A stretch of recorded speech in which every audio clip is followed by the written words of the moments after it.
Right, so welcome to video 147.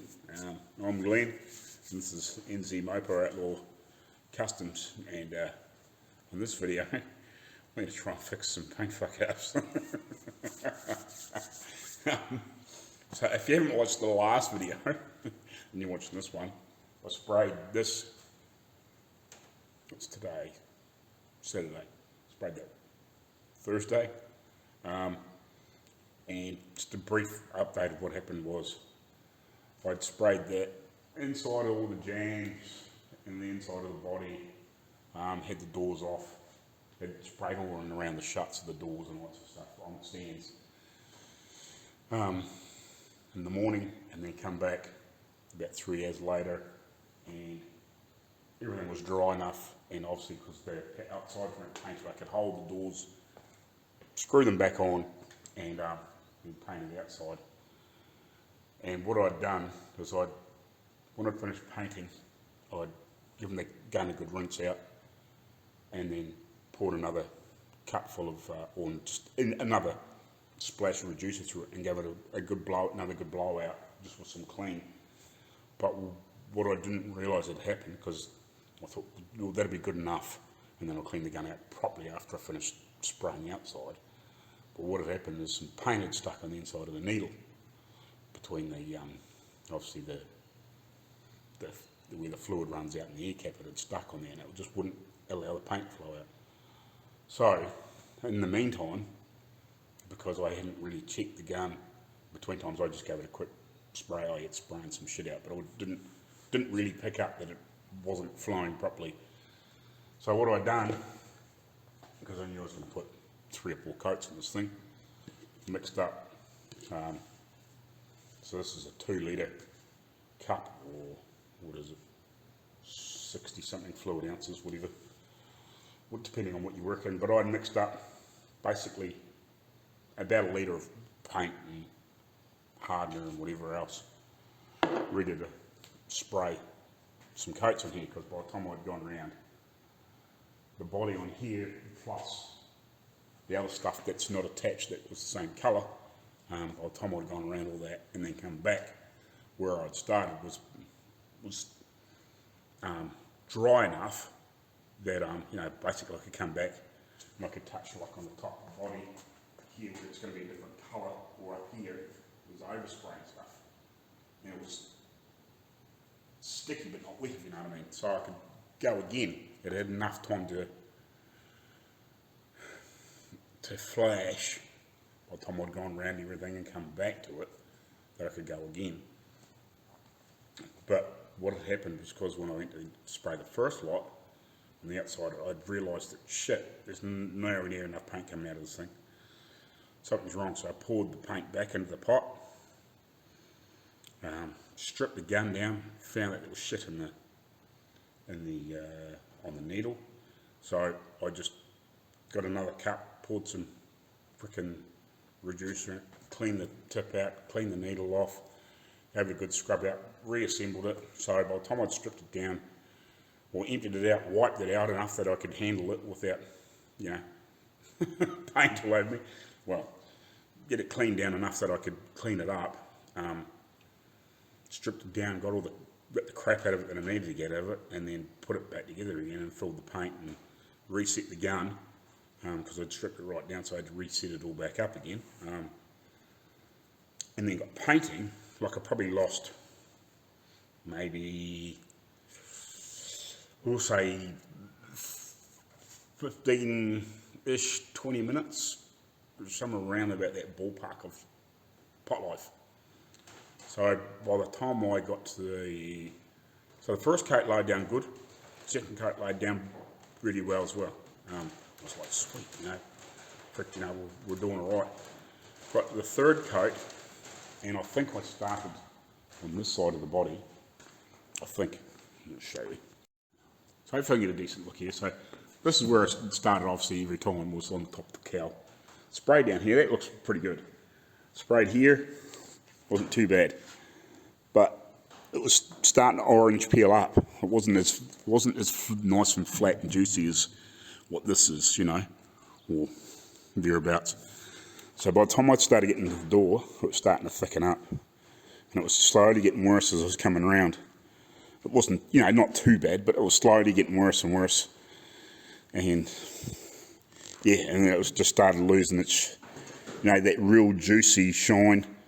By the time I got back around to here, it was, you know, it was really starting to just not lay out. Fortunately, on the tops, on the I'm going to respray these anyway, but on these, not that you can really see, but these still laid out pretty flat because they were laying down like that. But on this edge, where it was tipping over, it was, well, I don't know if it was that or if me just missed the bottom of it, didn't get enough product on the bottom, but it was not laying down as nice as I wanted. So I am going to re-sand and do these. But yesterday, I went to spray these. I was like, okay, all right. And I had originally, if you haven't seen any of my previous videos, well, this is the 140th something video on restoring this thing. But I had previously sprayed these with some semi-gloss black because they'd been a lot of work just to see where they were at and wet sand them out and get them really nice and trying to get every last little imperfection out of them. Well, it's the best I could, you know, with the state that these things started in. So I thought, because I'd spray this with the 1.4, the semi-gloss is the same paint, it's just semi-gloss. So I'd spray these with the 1.4. Before that, I was like, so it's two different guns. So it's like, no, I'd sprayed this with the 1.3. I ended up with halfway decent job. These ended up quite reasonable the first time with the 1.4, but I did have the paint a little bit thick with the first coat when I done the semi-gloss. It didn't lay out very good. So like, oh, I'll just, you know, I'll use my 1.4mm gun. We'll drop the pressure down a little bit, we'll open the fluid up a little bit, and we'll just make the paint a little bit wetter, you know. Just put a little bit more reducer in it, because it was quite warm yesterday. And it did, it was laying down really nice. You know, we've got a little bit of orange peel in it, but generally, I feel like it's pretty freaking flat. But, it sagged here, which is a real pain in the arse. And, got a very tiny, I don't know if you can see or not, but a little sag here.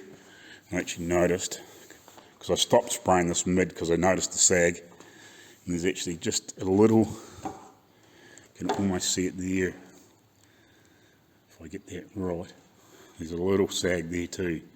But look, you know, that was how flat this was laying down with 1.4. So, obviously I just still had a bit much paint, because once that one sagged, I was like, screw it, so I just left that one alone, because that was the first coat. So I backed the needle in half a turn, and I lifted the pressure back up, thinking that hopefully maybe it might have been alright, but yeah. So I was probably just sort of maybe been spraying a little bit, moving a little bit quicker, or maybe just turn that needle in a little bit more on the 1.4, but I might. So I'm gonna scrape the runoff, or just knock the top of the runoff. I'm gonna wet sand these with 400 and then 800 today, and I'm gonna try and respray them if I can get enough time. Either I'll just get them knocked down, and I might come back tomorrow and blow them black if I don't get enough time today, because I want to be here all freaking day. And then Monday I'm going to wet sand this down with 400 and 800 and respray a really nice juicy coat over this, because this has got 4 coats on it, and these here have only really got 2 at the moment, but these were previously black with a similar sort of paint, but underneath them there's like obviously primer and whatever else, you know, when I just were trying to fix up the little pieces, and I'd rub through obviously to primer and wherever in different places as well when I was blocked them back the first time to get everything right. So yeah, so I'll see if I can scrape the top off these sags, and then I'll wet sand them. And see this one here, I'm gonna respray it anyway. This is one that actually I could probably get away with, but I might just wet sand it back with 800 and give it another coat when I do the rest. And this one here I could probably get away with too, but I might just wet sand this one back with 800 as well and just give it another coat, because these are only got 2 coats over them. So if I just give it a light rub back, just smooth it out, and when I do these ones, you know, I can get another juicy coat over them, try and get them all consistent out of the same, you know, so they're all got the same look, because the gun's been set the same. So that's the plan today. So we'll get on with it. We'll see if we can fix our little disasters. That was sort of my fault. That was kind of my fault, but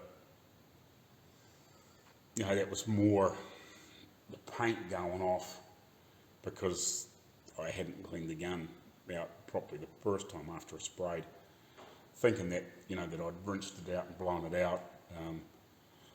It was going to be good enough for a couple of hours sit to let me put everything back together after I let it cure, and come back around and respray it. But by the time I'd actually let it sit, which was about 3 hours, and then come back and put the doors back on it, and then wet sanded the overspray off the body on the outside, you know, we're talking, because I finished spraying it at 11:30, so it was 4 o'clock before I started spraying again. So yeah, started mixing paint to spray again. So it's quite a while for it to be sitting with a bit of shit around the needle. So obviously by that point it had really glued itself on, even with the reducer sitting in there. So it wouldn't blow off with the, you know, first bit. So once I cleaned it out, it come right, and then the paint was starting to go off. You know, by the time, obviously, we're talking probably, by the time I'd done the next 2 coats, we're probably 45 minutes into its pot life, you know, which is getting near the end of pot life, the spray notice. But anyway, we'll fix this shit. So we're going to use this blade, because it's the only fucking razor blade type thing I've got here. Adam is stealing off at the moment. So I haven't got any here, so see if we can scratch some paint off. So we'll start with over here. We'll just knock the top off this.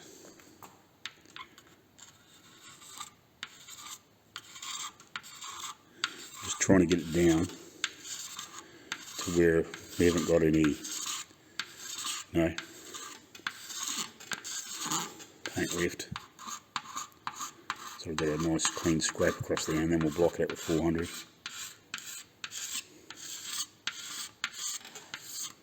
Hopefully you can see that gold.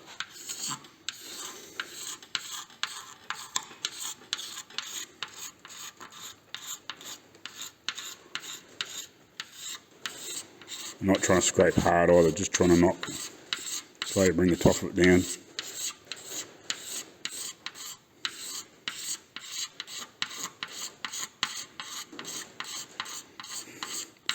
Just using obviously the texture of the paint, well, the shininess of the paint to show me where I've gone when I've gone far enough, if you know what I mean.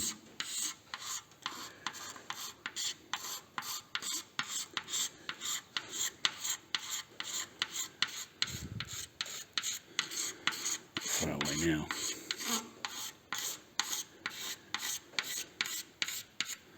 So in theory, you could almost polish that out, if you know what I mean. You could wet sand it and polish it out if you really wanted to. Just make sure. I'm just trying to feel with my fingertips. It's probably not too bad. I'll give it a little bit more of a scrape. Still feel it a little bit. We'll block that off. And we've got that little sag starting to happen here too. I'll swap you onto the other tripod so I don't have to pick and hold the camera. Hold on. Alright, so I'll get you on the tripod there. I know it's going to be a bitch of a thing to see. I'm struggling to see it with my own freaking eyes, just because of the shadows and the whatever. I have no idea. So here, it's only, and this is only really slight. Only really need to knock the top off this a little bit. You could probably you probably could have got away with it with a very light wet sand and whatever. But I want to try and get this sort of finish bit off the gun if I can. Like I'm not worried about it being dead perfect, but as long as I can get a nice, if I can get this finish, hopefully you can see that. If I can get this finished over the whole thing and the car, I'll be happy. You know what I mean?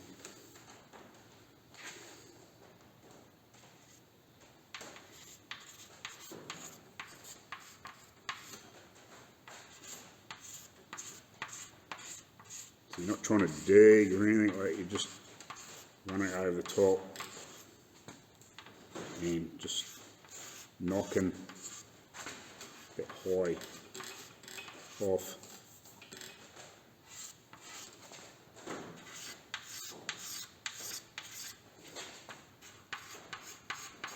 I suppose it's a bit light when you're sanding, just come from slightly different directions so you can get that down. I don't think it goes much bigger than that. That's probably enough just to knock that off, and now I can probably get the rest of it with the whole fender, a quick sand with 400. I've even got some 600 there, and then I might go to 800. We'll see. Here we go, just to try and get these really back nice and smooth. Especially when I sort of stop midstream, it's a bit more textury out here because it's got the overspray. Hasn't been all uniformly sprayed out. I might just denudate a little bit of shit. Well, that was that. Scraped off. We'll get some 400 and some wet and dry. Rub it back. Fun.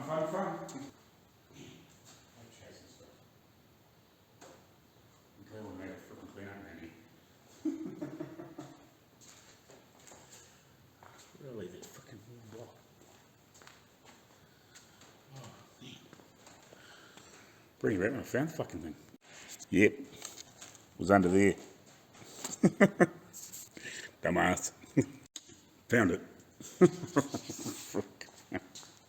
It was under one of the hood tops, but underneath the cloth. I must have, when I thrown up there yesterday, I shifted some shit around, it must have been underneath it. Not realised. Oh well. It's all good. Found it. Wax and blow from one.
while I'm sitting here standing, one thing I haven't actually talked about, I don't think much, when you're spraying, is overlap. I don't think I've touched on this much. So normally on my spray gun, okay, for basic setups, the fan is a bit of a funny thing. Every gun's different and it'll only open up so far and whatever.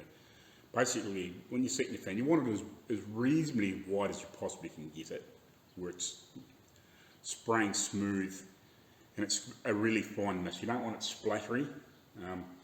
You know, spray it on a board or a bit of paper or even an old panel or something, and just give it, you know, from obviously a normal spraying distance, give it a puff on there, and if it looks like it's spraying out, you might have to just give it a couple hits, you know, in a couple of different spots, just to obviously, especially if you just build the gun, just to get everything to flow right. But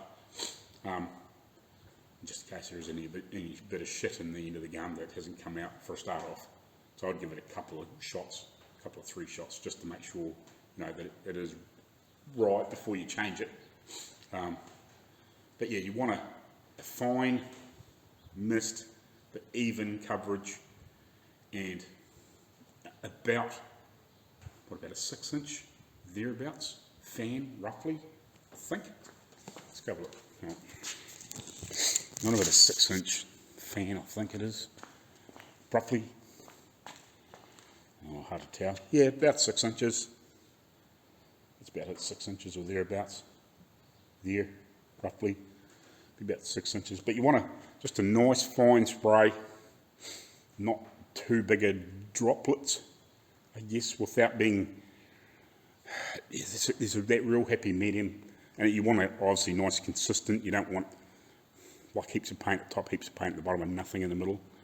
It's got to be really even, and obviously the more paint and that sort of that middle 4 inches, the better, obviously, and then obviously finer as it gets out to the edges. So most guns that I've used seem to like about 3 turns out on the needle, so harden and then 3 turns out. Some will like take 4, 3.5. So most of this I sprayed at 3.5-ish, thereabouts, and obviously that fan there.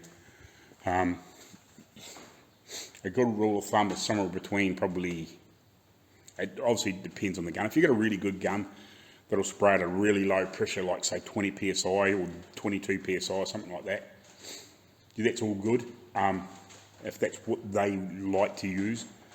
But a good rule of thumb for not an expensive gun, no, sort of $100 or a wee bit more thereabouts. Now, without spending $400 or $500 or over $1,000 sort of types of dollars on a gun. Something between 28 and probably 32, 34 psi, give or take, on a good gravity, on a reasonable quality gravity gun without being a hunk of junk.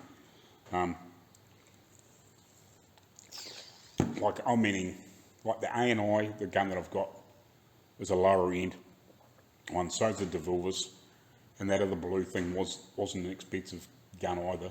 I wish I still had an A&I F-150. I reckon it would have sprayed better than all of these things, and I mightn't have had so many problems, but it is what it is. And eventually I would like to actually get a DeVilvers Pro Light or something like that. A really good professional quality gun. But, like, you know, when this blue gun lays down flat, you know, if you can get a freaking decent look at that, when it lays down flat, you know. There's nothing wrong with the way it sprays if you can get it consistent. And that's probably where maybe a slightly better gun comes in. You know, if you do have to be a little bit far away, a little bit close, it might be a wee bit more forgiving, whereas some of these other cheaper guns might be a little bit more, you know, if you haven't quite got that distance right, it mightn't be quite as forgiving. I guess, I don't know. They just obviously just have a slightly better pattern, and it's more even and all those sorts of things. So if you do happen to be a little bit far away or a little bit close, it's not going to either overload or give you a rough finish.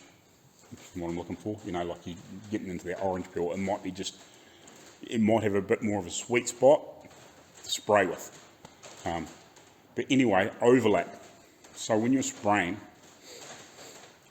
a lot of the time you want a reasonable overlap. So when I was spraying with that 1.3, I was probably, so when I do my first spray, I'm probably coming down somewhere between 50 to 60%, maybe 40%, somewhere in that sort of 40 to 60% range of overlap. You can probably go a little bit less than that too if you really want to. It depends on the gun. Sometimes you might be right down with only just a 40% overlap, but sometimes you might want a 60% overlap, or even a 50. Now, somewhere in that percentage, I've even seen guys like spray at a 70% overlap, so they're covering 70% of what they just sprayed to get that really nice glass finish. But you've also got to be careful with how much product you're putting on, that you don't overload the panel and then it runs and sags. So yeah, there's that, and obviously it all comes with practice. It shows that, like, I can get a nice paint job, but I haven't done, I wouldn't say a lot of spraying. I've done a reasonable amount of spraying. You know, for probably the average person, I've probably done a reasonable amount, but I haven't painted, I wouldn't have painted any more than 20 vehicles or things. Would I painted, mate? Yeah, I might have painted more than that, but just bits and pieces, you know. But whole vehicles, like I might have only done really maybe 10, you know. But I've painted lots of bits and pieces and panels and whatever. I've got a fairly good feel for it, and just with a lot of knowledge and picking a lot of things up, just watching people. If you can get a good video when you see them spraying, again, it's like one of those things you can pick up a lot. You can really pick up a lot. You really can. It's amazing what you can pick up by just watching and listening and learning. A lot of it is practice, obviously, you know, and that's where priming and all those sorts of things comes into it. Use your priming and your etch and all those sorts of things as practice for painting the final product. If you can get your primer to lay down really flat and smooth and get a nice overlap and get it to really lay down and don't get any runs and sags in it, then, you know, if you can do the same sort of thing with your paint product, you're doing, you know, and train yourself to use both arms. Is one thing I can definitely say. Train yourself to use both arms or both hands to spray with, because you'll find it's so handy to be able to swap hands. Yeah, if you can really train yourself to do it. Because, you know, by the time you've done several paint jobs, you've put a lot of paint on things, you know, between all the different layers of paint or primer. You know, spraying that primer on, building it up, you know, it makes a huge difference. Yeah, and just practice what you would be painting as you would be painting. You know, sometimes it doesn't really matter, but yeah, if you can use that as your practice the way that you think you would have to paint to get it to lay down. It's a big thing I picked up on listening to a few guys. They said just practice how you paint. So I'll carry on sanding. Well, how did we do this time? That's the one that had the run up before. That looks pretty good.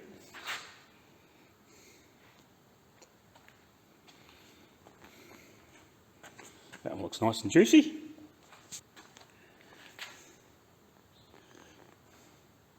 That one looks pretty dang fucking sexy too.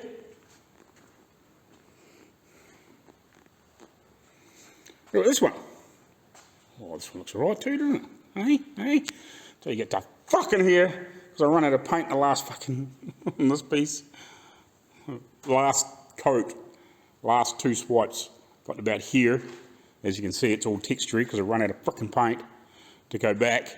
Because I was coming this way. I was coming here, run out of paint. So like whatever was left in the gun, like sprayed out fucking funny here. So I was like left it for 10 minutes, went over there, mixed a little piece up in the frickin' bottom of a cup, put it back in, come back, and when I went to pour it, come back here, and to try and transition to there, I must have paused and fucking got a run in it, but the rest of it didn't flow up that nice anyway, so because of what was underneath it. Shit happens. I'm just going to polish the fucking thing out. Right, I just actually come down here to clean my glasses because they're so covered in frickin' paint. Just use some buffing compound, or some, not buffing compound, some polishing compound to clean the crap off my glasses because it was freaking so hard to see through. So I thought I'd just come, while I've got down here, I had 3 of the doors open. Let's have another look at this thing, to assess the situation. So that runs pretty minor. So I think, yeah, what I'll do is, if I'm going to polish and buff this one, I'll do the whole lot.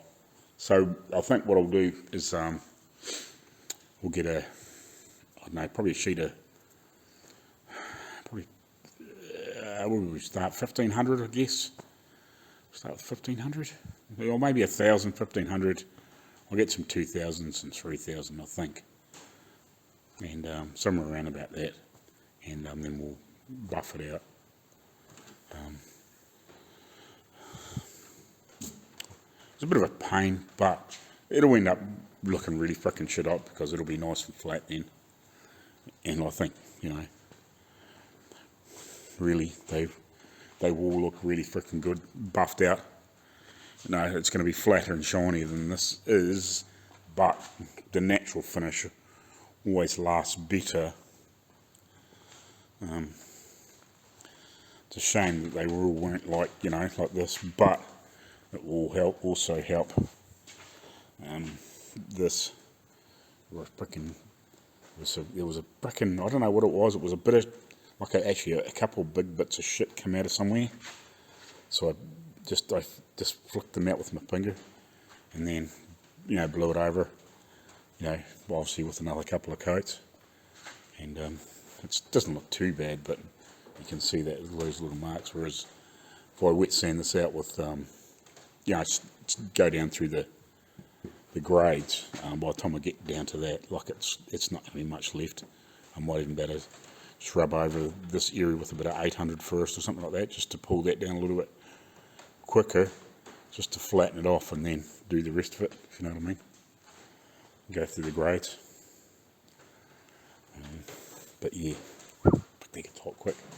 I need the doors open in about 5 minutes. It's a shame. Yeah, shame I didn't quite frickin' get that one there is looking as good as the rest. But, yeah, there is spots in these where it isn't quite as flat as other areas, if you know what I mean. So, you know, the wet sand out and the buff's not going to hurt. But, you know, it's just nice to have it off the gun. You know, somebody goes, oh, you know, the paint job's, you know, not as flat as that one. Well, yeah, we'll say, well, that's off the gun, you know, that's how it come out, so. But it is what it is. You know, we'll try and get this better. We might end up, if we can get this to lay down a little bit, rub this out with the 400 and 800 and then do another couple of juicy ones over top. You know, and then obviously depending on how this comes out, we might end up, because we're going to buff that out, we may as well buff this out too, if you know what I mean. I'll get the old man to give me a hand to buff it out, or maybe somebody else, because I'm not really that confident with a buff. I can, but, you know, it's something I haven't really learnt a lot of. You know, I don't mind doing my own vehicle, but yeah, it's not something I'm really proficient with. I might talk to a couple of mates and see if one of them wants to give me a hand to do it. A couple of guys that I know that are been in the industry, well, that have been in this industry quite a bit. See if one of them mates might want to come and give me a hand to buff it out, maybe teach me a few things. So yeah, because that's kind of why I want to try and get it off the gun, if I could, because I just, you know, be more confident. I might leave those things alone and just give them just a way of painting them. They're pretty reasonable, I think. You know, with yeah, I don't know. I'll decide when I frickin' sand that shit down. When I sand those down, I might do the tops, just the tops. I won't worry about the sides. I think the sides are fine. Again, if we buff everything out, we might just, you know, knock them back with, you know, 2,000 and 3,000 and then just buff them out. But it's that little bit funny on that edge. I don't know, there is a mark, there's a little wee frickin', there's a funny line in one of them, which must have been just from, I don't know, something. Yeah, this one here. It's got a funny wee line in it. Like really, like you know, you'd almost put up with it, but when you're redoing everything else, you're going to buff it out. Well, it mightn't hurt just to re-spray those because they're a wee bit funny on that edge. Give them a wet sand out and blow another couple of coats over, and then we can buff them out if we need to. Anyway, I'm going to head home again and sit back and relax for the day. See Brent from Halfass put a video up. I see Arco's put a video up, so go home and watch them. And then relax. And freaking beautiful day. Mrs. and the boys went to the beach yesterday and got sunburnt while I was sanding and painting. So we probably won't be going far today. Anyway, no bitching at all. Right.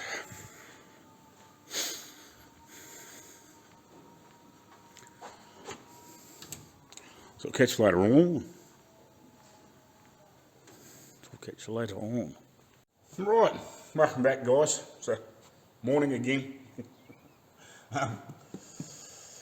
Yeah, so the paint expeditions over the last few days have been a bag of mixed results, and none of them really ideal and perfectly what I wanted.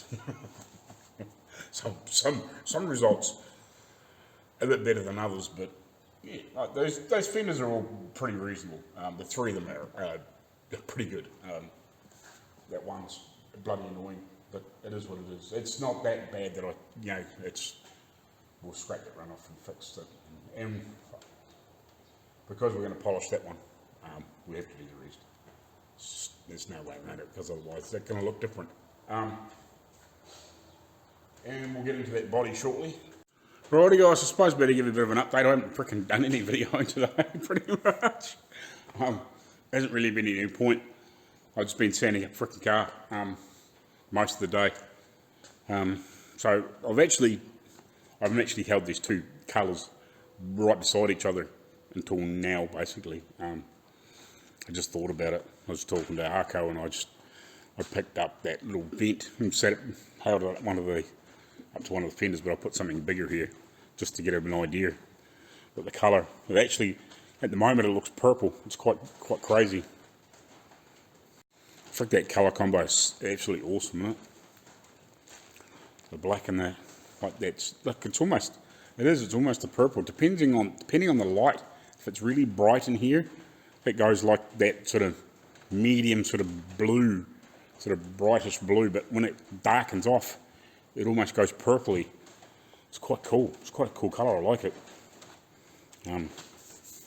Be nice when it's actually, like it's got the overspray, we want to call it the fenders on it, so, but once it's cleaned up and had a bit of a polish up or whatever, or when we repaint everything and get it a bit more juicy, or we just buff it out, I don't fucking know what we do, even maybe just wet sand it and hand polish it or something. But that's a cool combination of colours, I love it. The black and the purpley bluey colour looks shit hot. It's funny how it changes colour. But anyway, we're going to close the doors and go home. It's been really fucking hot and muggy the last few days, so it's beating my ass. It's not 5, but it's close to it. And I've been standing here all day. I had to go sit down and just move around a bit before because I was so much sanding. I've got a bit more to do here. I need to rub it a wee bit harder. I've been around most of it with 400, and yeah, just trying to hit it back again with 800 just to try and smooth it out, but I need to hit it a bit harder. This I haven't done this side much at all. I've been mainly working on that other side trying to get it right. But yeah, so yeah, I just need to attack this a bit more and do it a bit more, but it takes a lot of sanding. I'm glad it's not a big surface vehicle, to be honest. But yeah, and I'm doing it all by hand, like I haven't got any machines that I would do it with, risk doing it with. I'd just rather do it by hand. So yeah, we're just wet sanding it with 400 and 800 at the moment, and then we'll blow another coat over it and hopefully get a lot better finish. And at least then too, it might, if we put a couple of nice juicy coats over it, we end up with a slightly flatter, nicer finish. And if we do have to buff it, well, at least it should be nice, and it'd be flatter and cleaner underneath anyway. So it's cool. We'll keep working away at it. Still haven't found my spring. I had a wee sweep up before or earlier on, so I don't know where the fuck it's gone. It was a bit of a pain. I'll find it. I'll either find it or get another spring that'll do the job. Well, it's not hard to find a little spring. I've got a rough idea what it is, and I know what it feels like. As long as it fits in the gun and forces the trigger, forces the needle back, and that's all it really needs to be. And as long as it's not too heavy to push, if you know what I mean, or, you know, pull the trigger. As long as it's not super heavy or anything stupid, should be right. But I don't desperately need it at the moment, so I think the 1.3 sprays the other stuff just as good as the 1.4. So no great dramas, but maybe if I want to spray that clear on that whole green thing one day. You know, I'll do a quick video on that.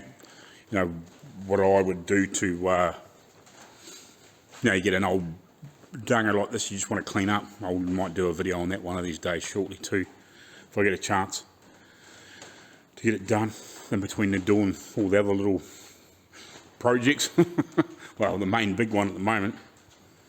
Yeah, hopefully we'll get this freaking really close shortly, and then we can start getting these pieces back on the bloody thing. It's freaking funny how long it can take. But anyway, we'll carry on. Do another shot of this from a different direction. I turn the lights off, doesn't help, does it? There we go.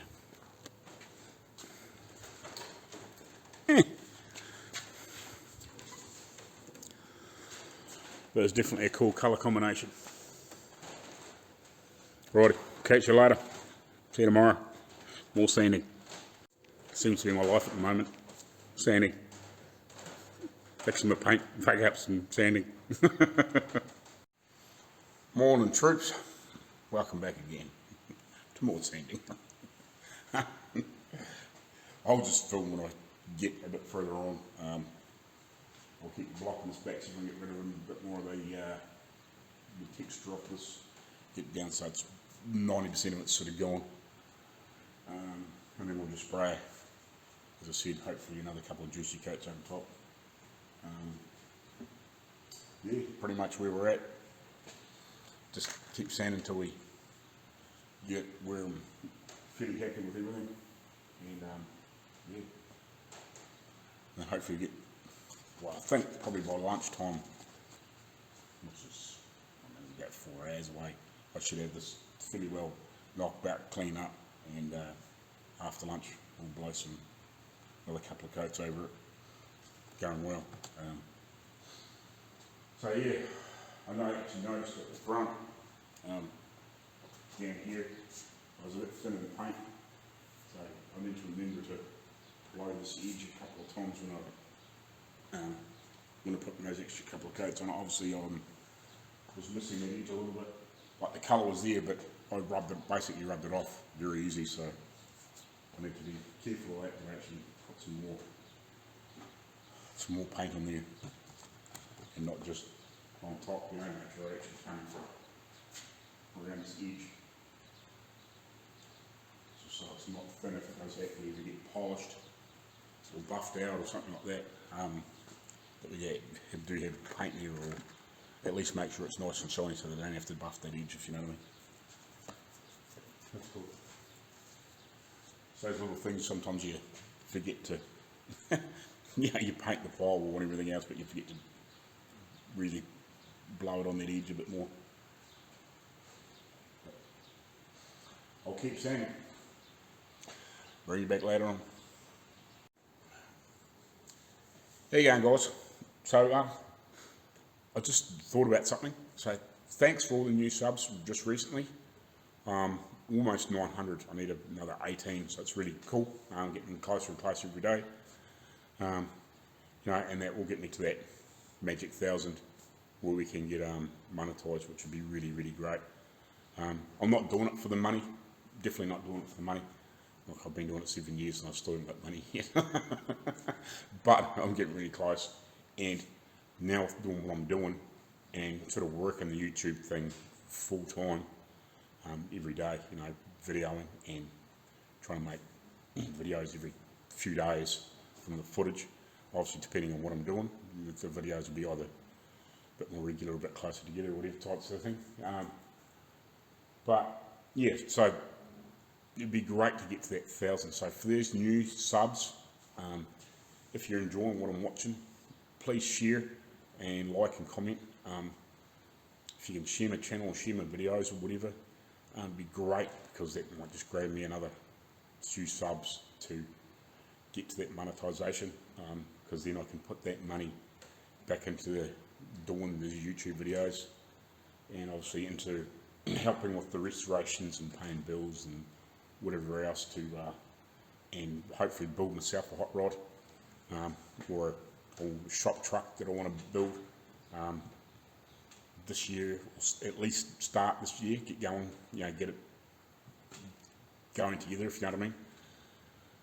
I've got some plans, got some leads and some parts. I just try and get it all worked together. Still early in the year, still in January. The other thing is too, as much as I'd like to get to getting money direct off YouTube, I've got my teespring set up. So, if you want to, you can go and buy some merch off there and support me. But I am going to update the logo from just my normal NZ Mopar logo to the Outlaw Kustoms, NZ Mopar Outlaw Kustoms logo shortly. I haven't had time. I've got all the logos made, obviously, on the computer, but I just haven't had time to go back into Teespring and change all the merch and whatever, and update all the logos and all that sort of stuff. Because it takes freaking ages, to be honest. I'll probably go in there and probably just delete all the stuff that I've got, I think, once I work out how to do that with everything, and then I'll just start fresh and make up a new batch of stuff. But also I'm hoping that for you guys in America, as much as I like the Teespring stuff, I want to support Heidi and Arco with their driven custom apparel, whatever it is. So hopefully they can, because they are setting up a store, so for their products and for other people's channels to buy stuff direct from them. So I'm hoping to support them. So maybe the people outside of the US and Canada type sort of thing can buy stuff off Teespring, and for people that are within the US and Canada and stuff like that, just get it off Heidi and Arco. you know, I'd much rather support them than Teespring, you know, and then that will come back to me as well. So yeah, that'll be great for that way. So you have my stuff off their store or Teespring. That will come shortly, I'm guessing, and obviously then they can print and do whatever they want to do with the t-shirts and make them up. And they're going to be doing a lot of channels by the sounds of it. They're just getting stuff sorted. Hopefully the next few weeks, days, whatever, they'll be starting to get all that up and running. I know they've been building their website and whatever, and so it's pretty cool for them. And it's a good way to support YouTube guys and keep this community thing going, you know, the community not competition thing going, you know, if we can all work together. And especially they've got an apparel store, they can, you know, you just send them their logo, they can sort it out and get it screen printed or heat pressed or whatever and make stuff up. And, you know, instead of supporting a big huge company like Teespring, you know, support some little guys that can probably do a better product. So I know the Teespring thing can be funny. You know, I think Arco said, because he bought some products from the channels that he liked, and he said all the stuff he bought from the channels that were outside of the US, all their products were really good. And he said the stuff that was from within the US, from those channels, he said the gear was really poor. It wasn't very well printed or whatever, so he said he doesn't know whether it was coming from a different place, different manufacturer. But within Teespring, obviously they're going to have different locations they get stuff from. Or, you know, different plants will be making different stuff. So he said the stuff that was from my channel and like DG Retros and Ralfy's, and there was a couple others that were outside of the US, Canada area. He said that gear was really good, but he said the stuff like from some of the other channels, he said that was from within the US was poorly printed and made, and the t-shirts were lesser quality. He said it was weird. He said he couldn't figure it out why they would have such a big difference in quality. So hence that's why, you know, we're going to try and support them. So I think, you know, it's really cool if we can do that. You know, if we can still have the Teespring thing for people that are buying from outside of the US, because the quality seems to be pretty good, and obviously the shipping, you know, they've got that shipping thing sorted easy without, you know, whereas Heidi and Arco, you know, it's obviously cheap for them to ship within the US, but or cheaper, you know, but if they got to try and send stuff overseas, then it obviously becomes more awkward, you know. So I think that's a good way to support them, and, you know, keep the community not challenge, you know, community not competition thing going. The other thing is too, with all those sorts of things, I've had a buy me coffee page set up for ages, or for quite a while now, but they've recently changed the way they pay the money out.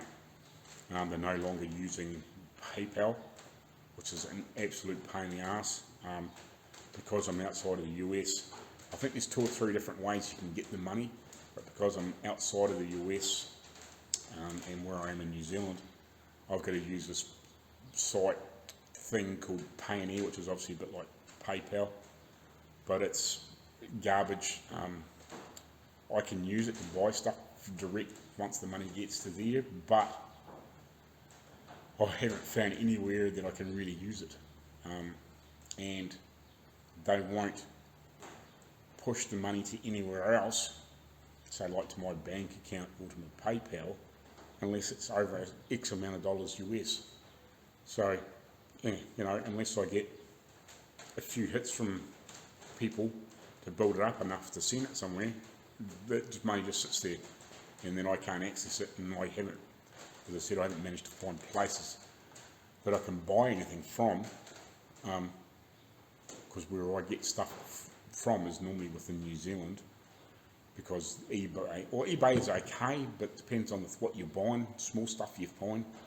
But like, I can't really get stuff off Amazon. I can, but again, if it's anything that's over, you know, like a certain size, the freight is just astronomical and it's not worth me buying it, I may as well buy it from here because it's less, cost me less money, if you know what I mean. So yeah, it seems silly to, and I don't even know if I can use it through Amazon or anything like that. I haven't really looked into that, but I haven't found anywhere yet that I can use this paying air thing. So it's a real pain. I've got money sitting there that I can't even get. Because I can link my bank account to it and they'll send it to you. But yeah, that's got to be over X amount of dollars US before they'll send it overseas. So just a hassle, to be honest. So I'm probably going to ditch the buy me a coffee thing. It was good, but because the money would just, as soon as somebody donated it, within 2 days it was in the PayPal. It was great, you know, and then I could use it. But can't now, so it's a bit of a pain. But anyway, I'm going to get salmon. Righty guys, so it's basically lunchtime. I think I'm ready. I'm just going to let the bits and pieces dry over lunch. I've just sanded, not actually so much actually on the insides of the door openings, but just actually on the actual shuts themselves, actually on the body. I just gave them a quick scuff back with some 400, so when I can just do a quick flick of paint around there and then close the door, so at least when we're painting around the body, the paint from the outside's not going onto dry paint. Hopefully so that blends in as we're going around, so you don't get that sort of dry overspray in there. I probably should do these two, but I think maybe if I just mask, put a bit of masking tape down here, just so when the door's closed it's protecting that sort of piece, and then we can worry about that later on. Oh, that's probably not a good idea too with the, you know, we won't worry about that. Mind you, I could just actually stick it hard to the, so at least it's not touching that when I close it. Yeah, no, I won't touch that when I close it if I do actually put some tape on here so it's not getting overspray on it. So yeah, we might do that. Just so I don't have to paint those edges as well. You know, we'll just dust the edge as we paint. I've just rubbed that edge basically. So yeah, because I'll just respray some of these pieces so when we've got the door closed, it doesn't queer when you open it again. You get all that freaking real dry overspray in there. I think I've got everything rubbed down where I'm happy. I'll do it when I've given it a wipe down and obviously cleaned it down with some prep white and everything. We'll double assess everything, make sure I'm happy with everything. So yeah, hopefully we'll get some paint on this thing this afternoon once I've had a bit of a blow down and a sweep up and a cleaner, because I've got, you know, water, freaking dust, dirt, shit everywhere now. But I'm going to go have some lunch, and hopefully Mrs. was in town, so hopefully she's had a chance to pick up some real fine grade wet and dry, so we can maybe get these things, once I've got that sprayed, depending on obviously the time, then I might start wet sanding these down with 1,000, 1,500, 2,000 and then 3,000 and get these really buffed out. And I reckon I'm probably going to have to buff this out too, but at least we might be able to get a better job and better finish on this before we start like this. And then we'll buff them out. I didn't want to do that, but if we're going to buff these, may as well rub the body back and do the same thing, I guess. But yeah. Anyway, we'll see you after lunch. Righty, so this is the only other thing I think I'm going to spray, except I will spray that hinge again, because there's a couple of spots where it hasn't got in. But the only reason I'm really going to do these, apart from that edge, which will probably actually polish up alright, I noticed that in these corners, I don't know if you can see that or not, about there's a bit of an imperfection there. There's like a part ring where it's, I don't know, where it's just there's a funny imperfection in that corner. The rest of it's pretty good. Needs a little bit of rub out there too, but and this one's a wee bit the same, but I don't know if it's this corner or the other corner. Yeah, this corner here. Let's see if I can get that light to come for you. I don't know if you can see that or not. Yeah, there you go, with that light See, there's a funny, like a little ring spot on that. It's the only bits of those that I'm really not happy with, like this here, even though it's a bit flat and textury, like that would soon wet sand out and you can improve the situation, but I can't do much with that. Everything else, you know, you could just give it a rub back with, you know, down through the grades and you'd be right, but we'll give this a bit of a block, see if we can get that mark out, and yeah, we'll respray the tops of these. They're about the only other piece I'm not really happy with. The other stuff we'll get away with and we'll just polish it up or buff it up or whatever. No, they might even just get away with, I might be able to rub them over with just the 2000 and 3000 and just smooth them out and give them a buff sort of type thing, or a quick polish up by hand. So just see how it goes at the end. So yeah, we'll just see how it goes at the end, but I'm going to give these a wet sand back with 400 and 800 and then we'll see if we're going to paint or not, because it's freaking hot in here. It's really hot. I don't know, it's well into the 80s, so it's like 30 something C, it's pushing towards 90, so it's probably quite good for painting, but it's probably not ideal. You probably don't want it that hot. It's all right, but you know what I mean.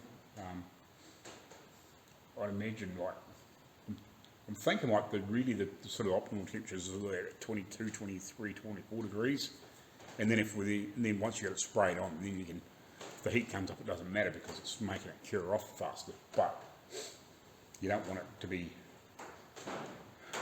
you don't want to be fighting it drying, the paint drying before it gets to the panel, and then you get that real dry look, and you got to start chasing it with wet, and then you're more likely to have runs. But we'll see how we get on.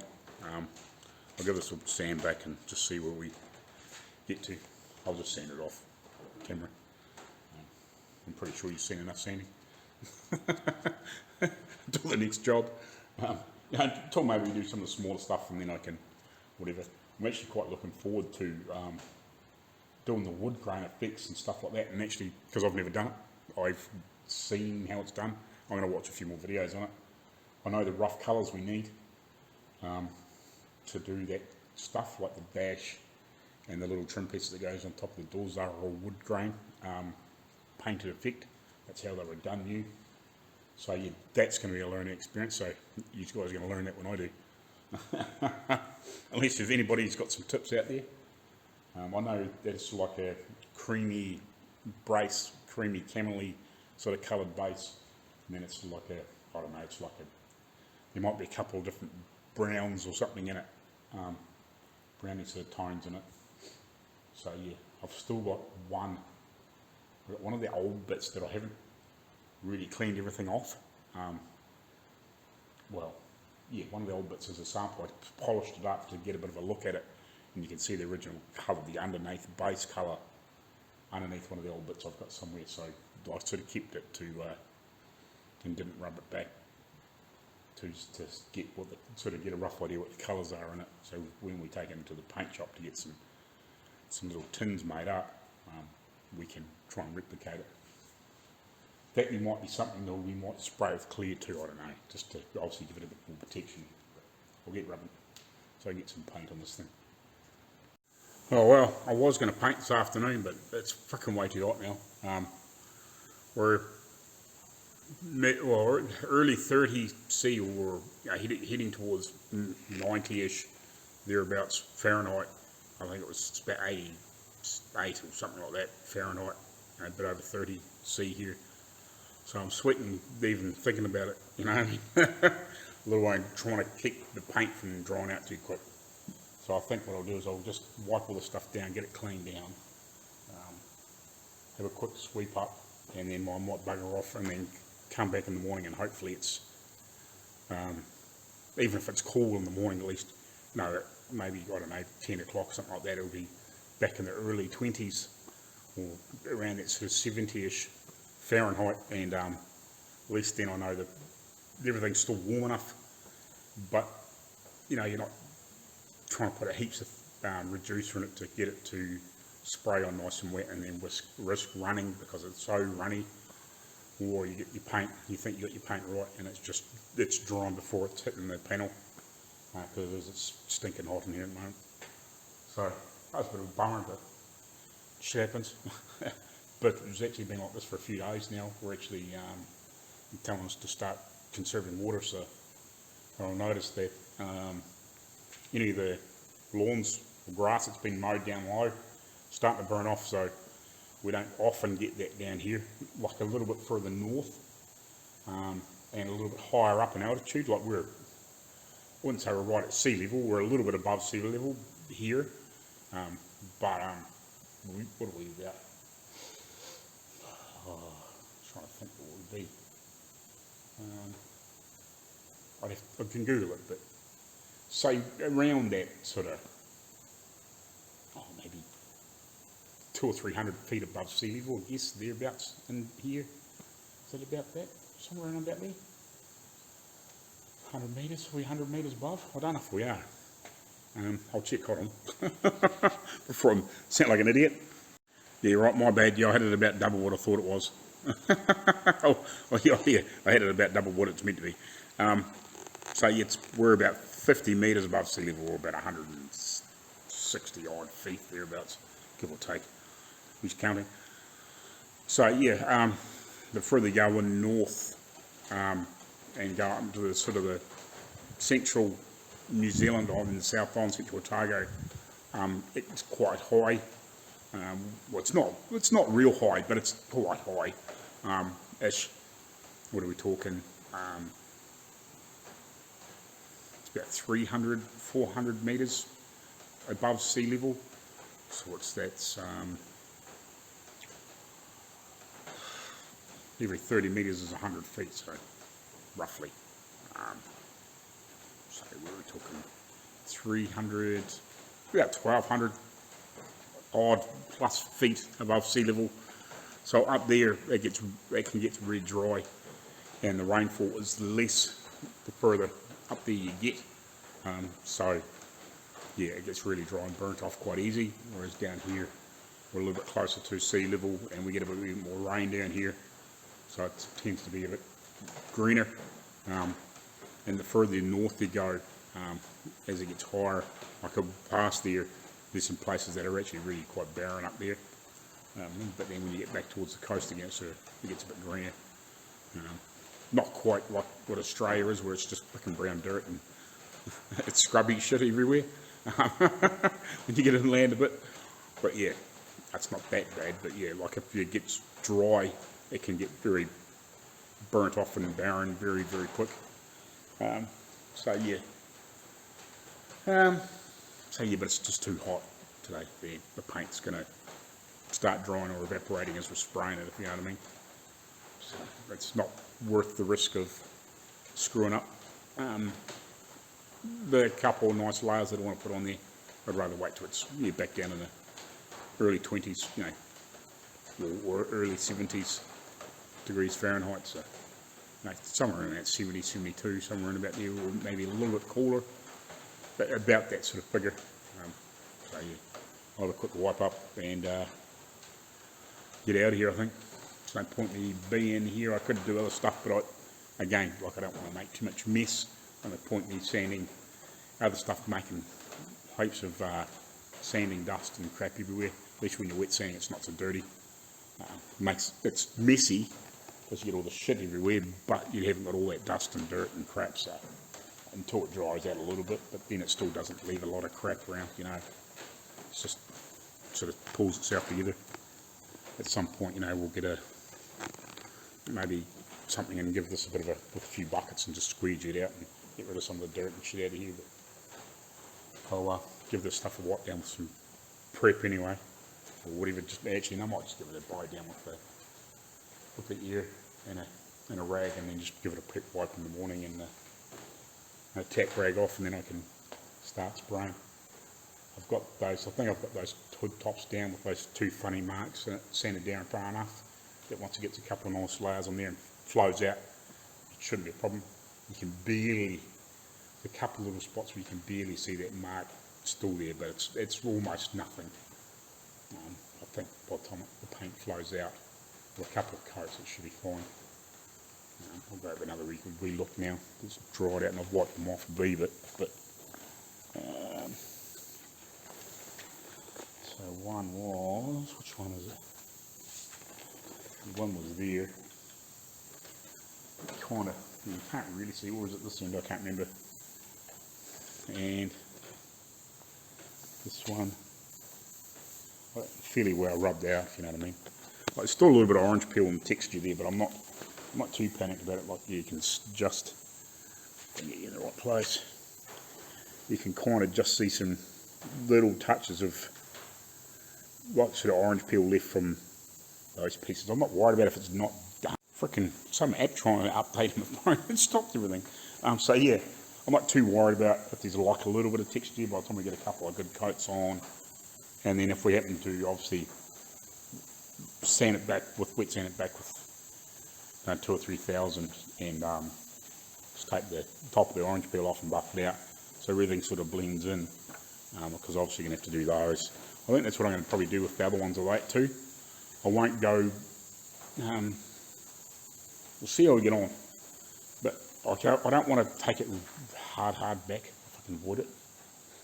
I want to leave a little bit of texture there, maybe, just so it doesn't look like it's been a fully polished out job, if you know what I mean. I want it to have it look that sort of like almost like the natural sort of spray look with just a very slight texture. I don't know. We'll see. I'm just waffling now.